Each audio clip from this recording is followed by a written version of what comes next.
Mrs. Agnes Tynan, to her, inflation is a change in the way her family eats and in her social life. All farm development has stopped. To Jerry Traynor, it means not taking his wife out for 3 weekends while he saves for a new pair of spectacles. To Mrs. Grace Murphy, it means not going out so often, but also that she will only have a family of 2, all she can afford. To Lucy O'Brien, getting through college is that much tougher, with higher fees, canteen and book costs, and nobody from whom to claim more pay. To Sir Basil Goulding, higher costs eating into his capital and selling off land or paintings to keep up with expenses. To old age pensioners, Mr. and Mrs. Alex Miller, shopping around for cracked eggs and soft vegetables, or searching the streets for bits of coal. It was these 7 people who came together at our invitation to identify an acceptable solution to inflation. People of very different concerns, but all hit by inflation in their different ways. They would meet 2 economists, each of politically different camps. And these 2 economists would try to convince our 7 panellists of the merit of their solutions to inflation in the short term, rather as a politician would try to do at election time.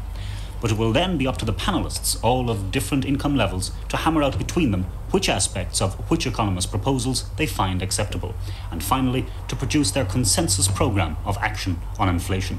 So theoretically, any solution they will produce in consensus should be politically acceptable to the rest of the country.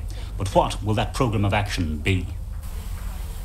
First to put his plan of action on inflation to the panel, economist John Bristow of Trinity College, Dublin.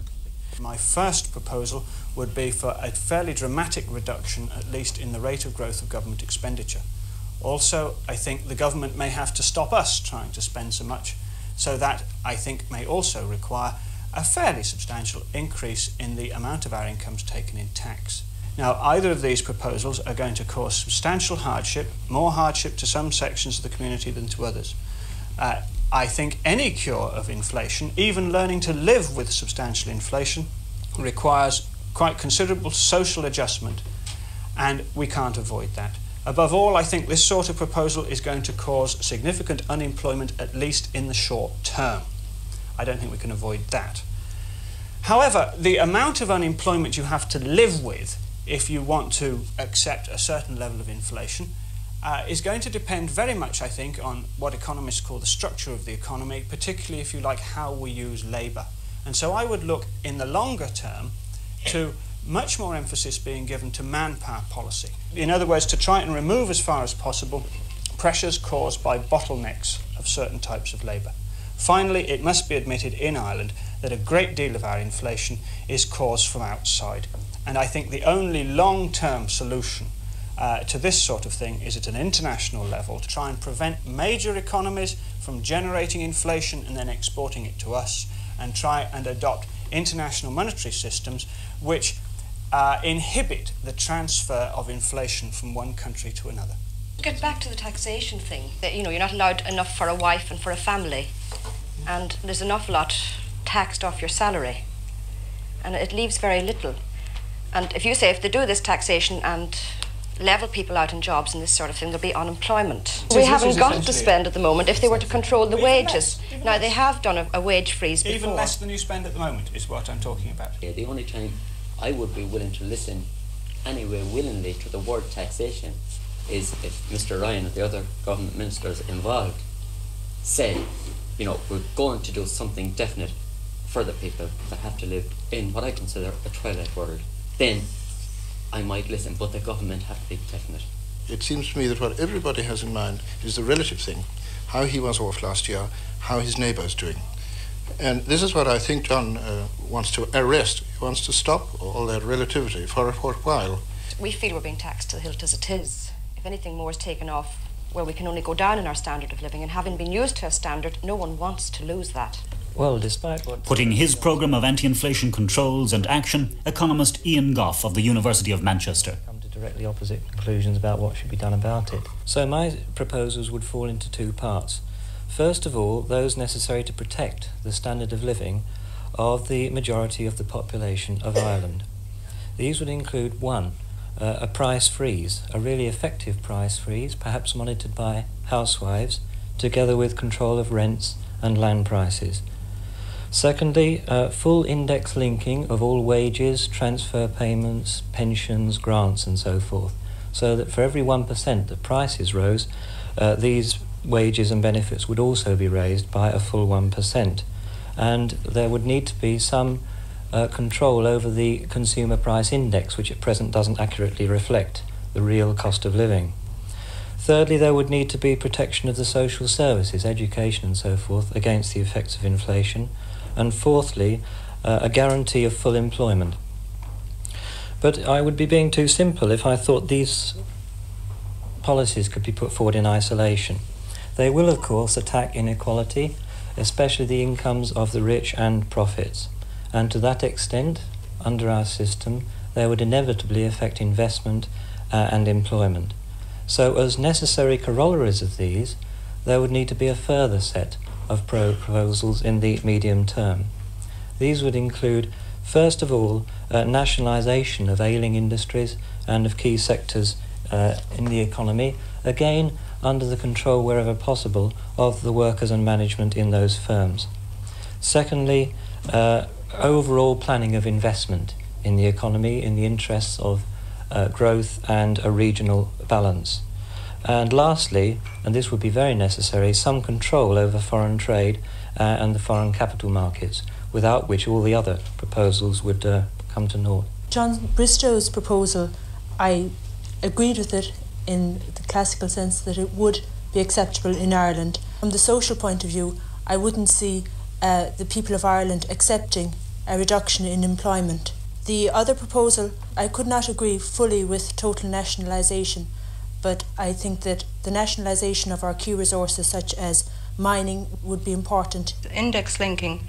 I think this will be necessary for each 1% cost of living increases. Wages should increase 1%. Otherwise, we're just going to be worse off than we are at the moment. So I also think that the price consumer index would have to be examined to take in housing into consideration. There could be no cutback in expenditure towards the social services. If anything, we'd have to pour some more money in there to keep them on an even keel. I find that John Bristow's diagnosis of the fever, as you might call it, thoroughly sound. And I find thoroughly sound, therefore, the fact that medicine is what is needed. The trouble is that nobody likes medicine, everybody hates medicine, and everybody is resisting thoroughly the central point of the medicine, namely that their standard of living shall either not improve or perhaps disimprove really. Therefore, when you turn to Ian Gough's solution, it's much more attractive, and straight away the gloom lifts off every face around the room when you say, we don't have to bother anymore about the standard of living.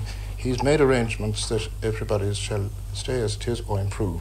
In doing so, he puts all industry out of business. So on the whole, between the two, I think a slow progress by John's means rather than a quick one by Ian's. Mr. Bristol said something about taxation going up. I don't think anybody'd like that because, well, I mean, they'd have less money, and then to give employment where it's needed. There's an awful lot of idle men, I suppose, going around, and women do want employment, and they should be made work if they want to. Mr. Gough, I find his package extremely attractive. Nationalisation, prices freeze essential, along with the incomes freeze, etc. I think the people he'd have to convince there is the government. Well, we've come up with a consensus. I'd like everyone to bear in mind that this is something we haven't very much experience at. One, a rigid prices control, at least internally, allowing for rise in imports which are beyond our control. Any prices emanating from these imports and passed on to the consumer to be fully explained in the national dailies.